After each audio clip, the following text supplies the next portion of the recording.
New Orleans की एक ठंडी शाम को राजकुमारी टियाना पैलेस बंद कर रही थी। तभी एक बुजुर्ग महिला एक छोटा पुराना लालटेन लेकर अंदर आई। तुम्हारा दिल बहुत दयालु है बच्ची, महिला ने जानकारी भरी मुस्कान के साथ कहा। यह लालटेन उसका है जो अपनी रोशनी को कभी मंद नहीं होने देता, भले ही कितना अंधेरा हो। टियाना उलझन में पर उत्सुक ने लालटेन ले लिया। जैसे ही उसने उसे छुआ, अंदर एक कोमल सुनहरा प्रकाश टिमटिमाया। अचानक वह महिला जुगनुओं की धुंध में ओझल हो गई। उस रात जब टियाना लालटेन साफ कर रही थी, वह फिर टिमटिमाया, इस बार एक दृश्य दिखाते हुए। उसने पुराने सरू के दलदल को देखा, जहां एक किंवदंती थी खोई हुई अमर ज्योति की, जो कभी बुझती नहीं और जो उसे पाने वालों को गर्मी और आशा देती है।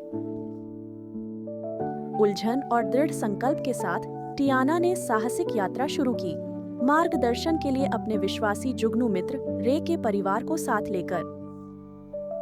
रास्ते में उसने कोहरे भरी नदियां पार की, चालाक बेऊ आत्माओं को मात दी और एक अकेले बोलते मगरमच्छ के लिए स्वादिष्ट गंभो भी पकाया, जिसने बदले में उसे एक जादुई नक्शा दिया।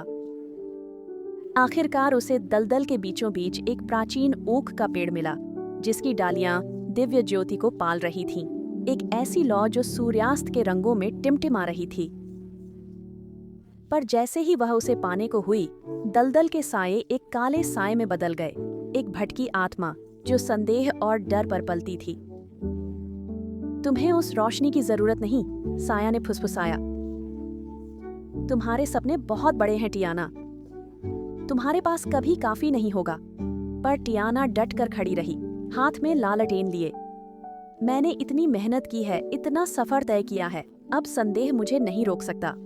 उसने लालटेन ऊपर उठाया और दिव्य ज्योति की आभा तेजी से चमकी, अंधेरे को भगा दिया।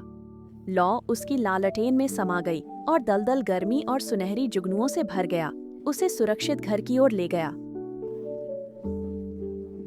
अपने रेस्तरां में लौटकर लालटेन की रोशनी कभी मंद नहीं पड़ी, टियाना के महल को निमंत्रणात्मक उष्मा से भर दिया। उस दिन से लोग कहते थे, जब भी किसी को थोड़ी आशा, कुछ रोशनी चाहिए, बस टियाना के महल में कदम रखना होगा, जहां सपने और स्वादिष्ट भोजन की रोशनी कभी खत्म नहीं होती।